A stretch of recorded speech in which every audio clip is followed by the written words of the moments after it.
going on, guys? It's Steve. Now, last night we had a very epic game between the Atlanta Hawks and the New York Knicks. Now, a lot of people are frustrated that, Melo got fouled out, which that obviously was a BS call. But at the end of the day, I saw some calls that should have been called on my team, the New York Knicks, as well.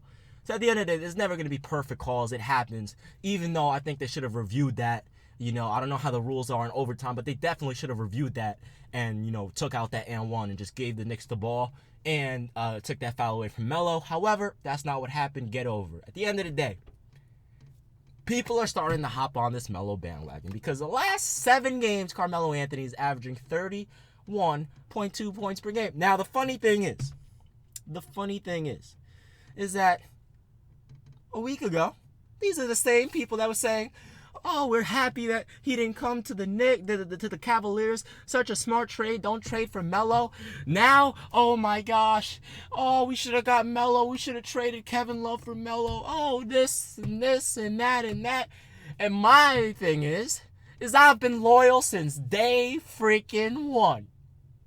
And listen, this video is gonna. I only have one Carmelo, 2 actually. The one of my first videos ever, the truth about Carmelo Anthony, and the one that I just uploaded 3 days ago, I think, when I was talking about why people are hating on him and things like that, and the Knicks fans are disrespectful, and that video got a lot of support. I was surprised that video had like 70 likes. I usually get around 40.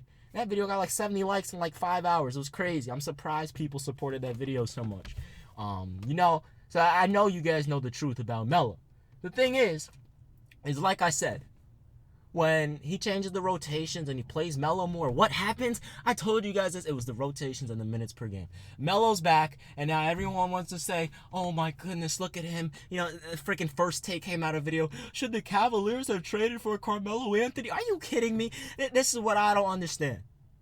You either say something and hold yourself to it, or you don't say anything at all, because most of these people, they wait until, I guarantee you, all these other, I know there's going to get a lot of hate on this video. I always do whenever I talk about Melo. It's because I'm brutally honest. People don't like it. Whatever. At the end of the day, I guarantee you there's going to be so many NBA YouTubers coming out with videos why the Cavaliers should have traded for Carmelo Anthony, or why Melo should have won here, or why Melo here. Oh, and by the way, did you see the Atlanta fans chanting LA Clippers?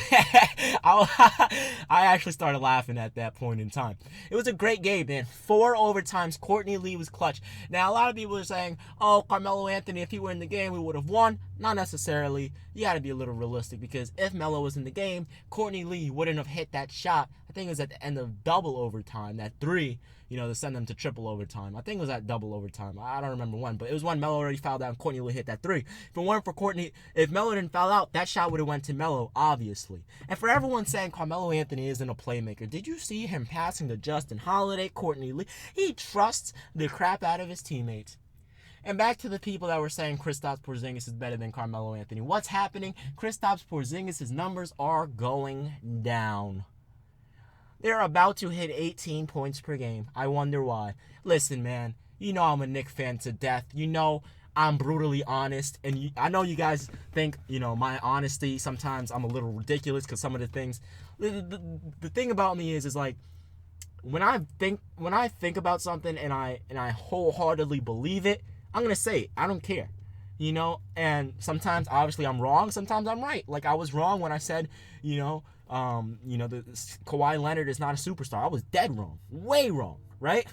But at the end of the day, look what I said about Melo, and look what's happening, right?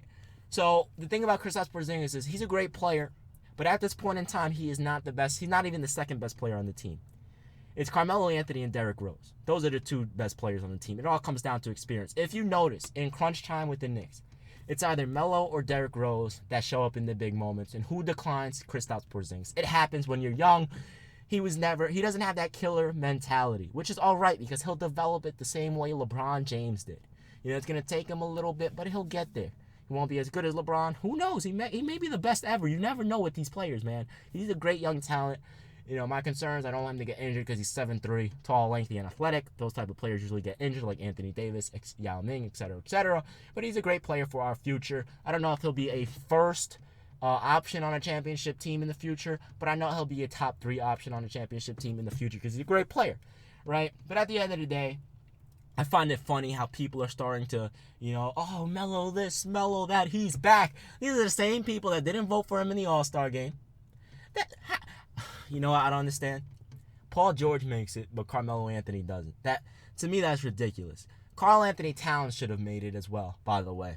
Joel Embiid, a lot of people are telling me he should have made it. The thing about him is he doesn't really start all the time, and he only plays like 29 minutes per game, and the crazy thing is he's still averaging 18. It's crazy. But at the end of the day, whatever happens, happens. All I'll say is this.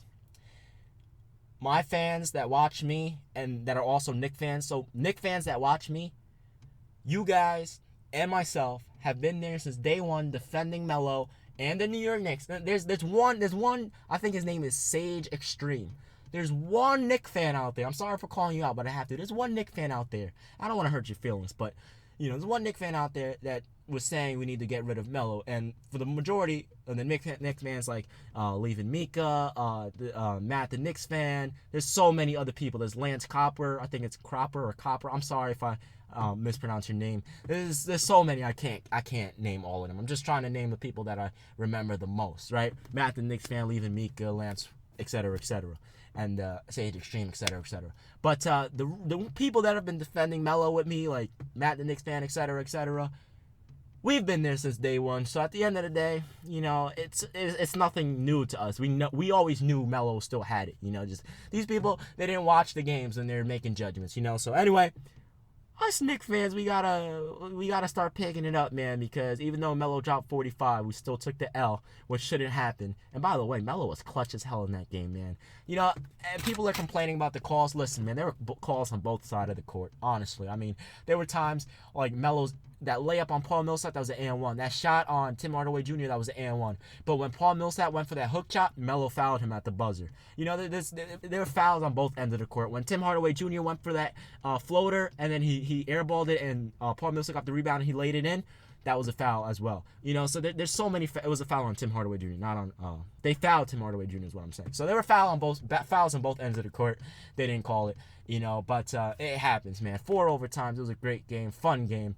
And no, I don't think that there should be extra fouls in overtime. You just got to manage and play better defense, So Melo still has to improve on the defensive end, but still, great game by Melo, great game by the Atlanta Hawks. That's probably the best game of the season. I'm sorry. I know that Cavs and Warriors game was up there, but this is the best game of the season. Anyway, guys, it's been Steve. I'm out. Peace.